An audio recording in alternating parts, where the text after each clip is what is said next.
नमस्कार, मैं हूं निवेदिता।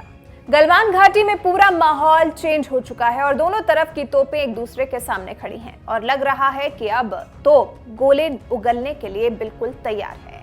लेकिन इसके साथ ही साथ बातचीत भी चल रही है और चीन की तरफ से माइंड गेम भी खेला जा रहा है, जिसमें चीनी भोपू ग्लोबल टाइम्स, चीनी अधिकारी और खुद चीनी राष्ट्रपति भी शामिल हैं।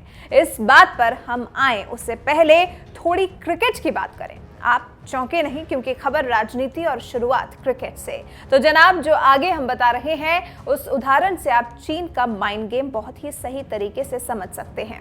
जब भी भारतीय टीम ऑस्ट्रेलिया के दौरे पर जाती है, ऑस्ट्रेलिया के सीनियर और क्रिकेट प्लेयर भारत पर मनोवैज्ञानिक दबाव बनाने के लिए अनाप शनाप बयान देते हैं और भारतीय टीम के बारे में उल्टी सीधी बातें करते हैं, जिससे भारतीय टीम उलझ जाए और फिर हम मैदान जीत लें। लेकिन ऑस्ट्रेलिया के माइंड को भारत ने समझा और फिर उसी के गेम में उसी को हरा दिया।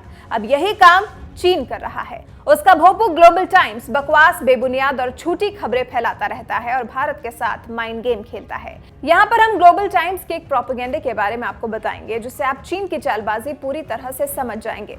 पिछले हफ्ते ग्लोबल टाइम्स ने अपने झूठ के बोरे से एक झूठ निकाला और कहा कि चीन ने डोकलाम में गांव बसा दिया। फिर क्या, भारत में एक तरह से हड़कंप मच गया और लोग सोशल मीडिया पर सरकार को घेरने लगे और सवाल पूछने लगे। फिर इस खबर का बर्मा ने खंडन किया और कहा कि चीन झूठ बोल रहा है। अब एक बार फिर चीन ने झूठ बोला है और खबर छापी है बुधवार को। चीनी राष्ट्रपति शी जिनपिंग ने सैनिकों को संबोधित करते हुए कहा कि चीनी सैनिक मौत से डरे नहीं और युद्ध के लिए तैयार रहें और दुश्मन को हराने के लिए अपनी ट्रेनिंग तेज कर दें। शिन्हुआ की रिपोर्ट की माने तो शी मिलिट्री कमांडर्स की बैठक में कहा गया है, युद्ध जीतने के लिए सैनिकों की ट्रेनिंग मजबूत करने की जरूरत है और युद्ध के लिए सैनिकों को तैयार रहना चाहिए। तो आप समझ सकते हैं कि इस खबर को फैलाने का मतलब क्या हो सकता है और किसको डराने की कोशिश की जा रही है।